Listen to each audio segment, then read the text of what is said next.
You assume that holding on tightly is a sign of strength. I did that too. I stayed years past my exit date because I was terrified of who I would be without him. I loved, I bled, I fought, I believed, I tried. I believed that I was strong enough to make this work. I believed that I was called to make this work. This had to work. My whole life and identity was tied to it. Everything I had done for years was centered around this person. Maybe this is you too.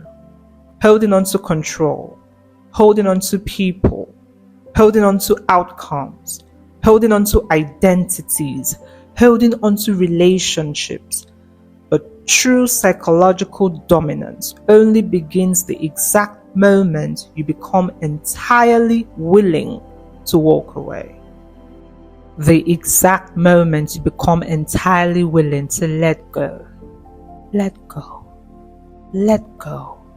Because attachment creates vulnerability, and vulnerability can be manipulated. The person who desperately needs approval, love, certainty, validation, control is the easiest person in the world to influence. Why? Because whatever you fear losing eventually begins controlling your behavior. That's the trap. Human beings think power comes from possession, but psychologically, power often comes from non-attachment, from emotional self-containment, from becoming so internally rooted that you are no longer willing to betray yourself just to keep something, whatever that thing is. And the terrifying thing is, most people never reach that level. So they spend their entire lives emotionally chained to relationships, validation, social approval, comfort, fear, identity. Without realizing this, the thing you cannot release owns you. Tonight, we are talking about power, real power, the psychological kind, the kind that begins the moment you stop negotiating your soul for attachment, the moment you realize that walking away is not weakness. Sometimes it is the first sign that you have finally remembered your worth. Whatever you fear losing controls you. This is one of the most important psychological truths a human being can understand. Whatever you are terrified of losing controls your nervous system. A title, money, beauty, attention, approval, a relationship, because fear creates obedience. You are obedient to what you fear. The moment your emotional stability depends entirely on something external, your behavior begins reorganizing around protecting it.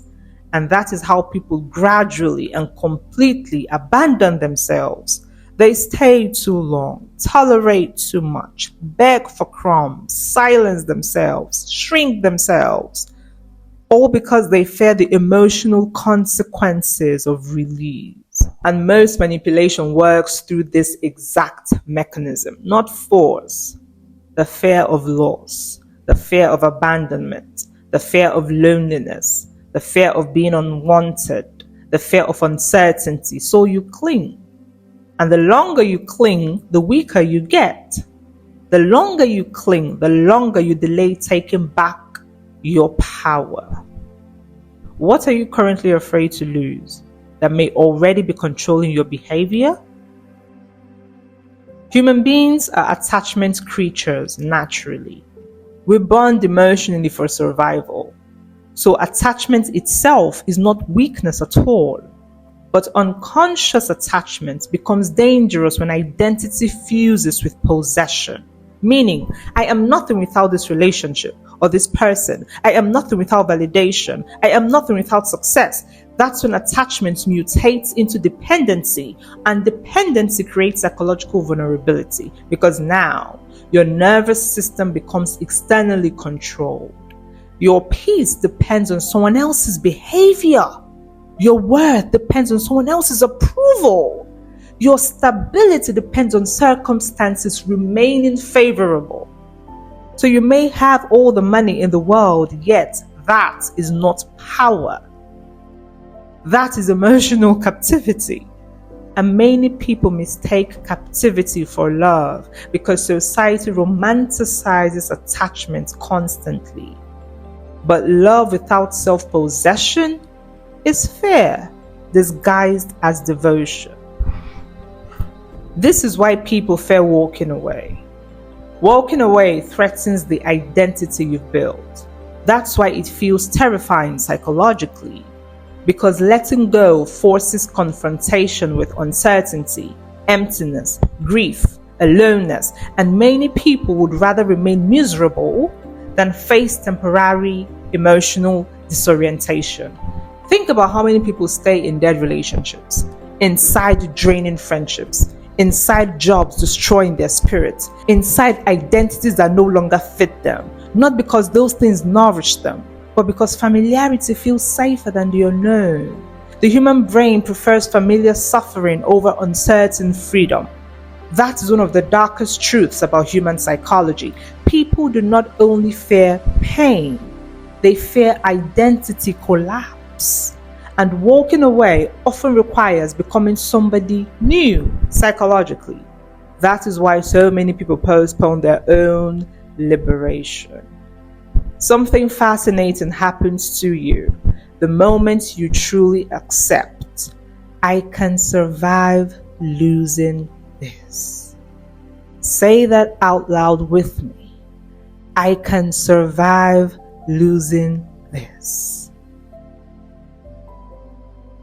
Fear weakens, clarity returns, desperation dissolves, because non-attachment restores internal authority. Now, decisions are no longer made from panic. Now, you can finally ask, does this align with me? Does this nourish me? Does this respect me? Does this respect me? Instead of, how do I keep this no matter the cost? And that shift will change your life. Because even your relationship with life and its response to you changes. Because life can smell your fear, your desperation, your victim mentality, your willingness to accept crumbs. Do you know that? Do you know that life can smell your fear? And everything is a power dynamic, especially your relationship with life itself. Desperation is loud. People can feel that. A desperate person over-explains, over-chases, over-tolerates, over-compromises. Why? Because fear of loss is driving behavior. And desperation weakens your discernment. You abandon your standards when you believe you cannot survive losing something. This is why emotional self-sufficiency matters so much, not because human connection is unimportant or less important, but because dependency distorts judgment. Dependency makes you obedient to suppression. The moment you believe, I need this person to feel whole, you become vulnerable to extreme manipulation that knows no end. You become obedient to suppression and you think your suppressors will pity you. Your fear of abandonment becomes their leverage, and many people spend years unconsciously negotiating against themselves, negotiating with their oppressor, just to avoid feeling alone. Letting go feels like death, because psychologically sometimes it is. Identity death, the end of who you thought you were. The end of who you thought they were. The end of what you thought it was. The end of what you thought your life would become. And identity death hurts. Oh, take it from me. But here is the paradox. Many forms of liberation must begin with grief. not pleasure, not a celebration, not a party, grief, pain, hurt, the grief of releasing illusion, the grief of releasing fantasy, the grief of releasing dependency, which is why letting go feels like you could die from it initially before it eventually becomes peaceful. Control is often anxiety disguised. Many people do not actually want control, they want certainty, and certainty reduces anxiety temporarily. So they try controlling people, outcomes, relationships, future possibilities, but life cannot be fully controlled. Which means a person obsessed with control becomes a chronically anxious person because reality refuses absolute obedience. And psychologically mature people often realize that peace comes less from controlling life and more from strengthening the self. The ability to survive uncertainty is more powerful than controlling any outcome. I'll say that again. The ability to survive uncertainty is more powerful than controlling any outcome. This realization will change you. The most psychologically powerful people are never actually the loudest. Often, they are simply the least desperate. The people who understand, I could love this, but I do not need it to survive. That energy changes interactions completely because emotionally grounded people choose instead of cling, observe instead of chase, live instead of beg, and ironically, the less people desperately grasp for validation, the more magnetic they often become. Because self-possession is the most attractive trait a human can have. It's not arrogance. It is groundedness.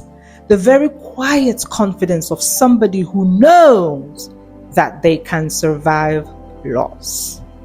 The difference between detachment and avoidance. Now, this is important. Healthy non-attachment is not emotional numbness. It is not pretending not to care.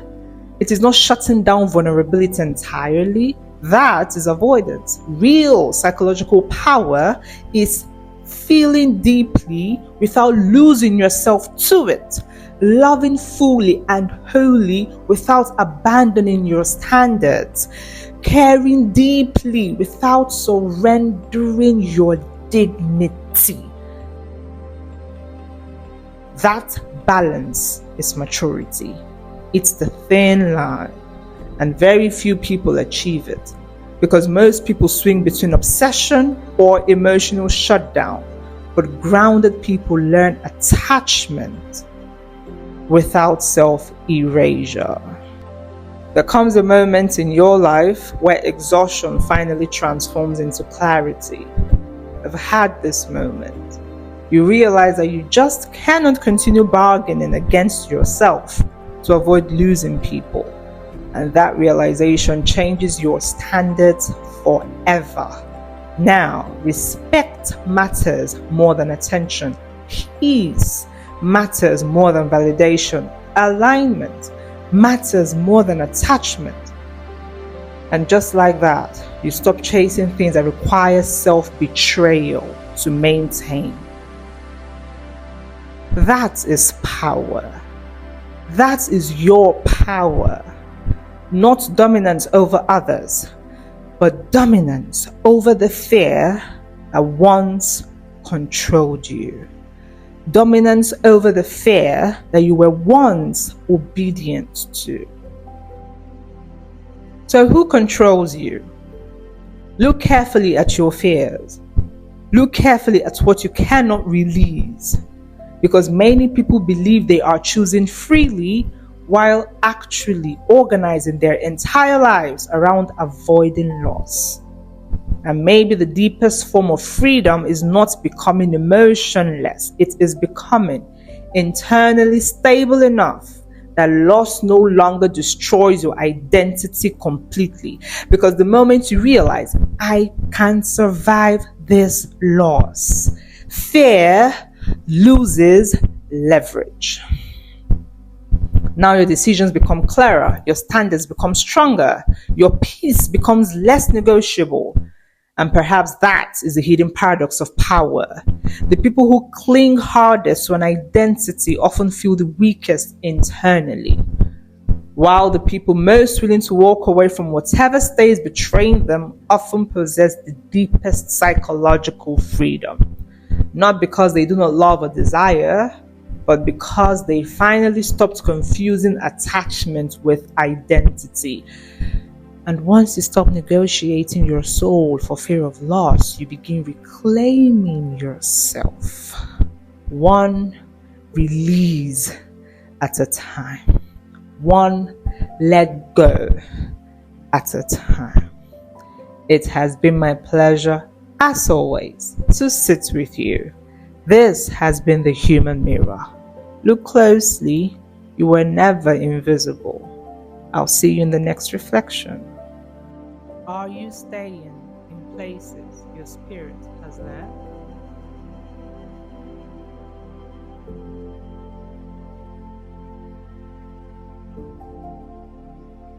What would happen if you stopped trying to control what is already living your life?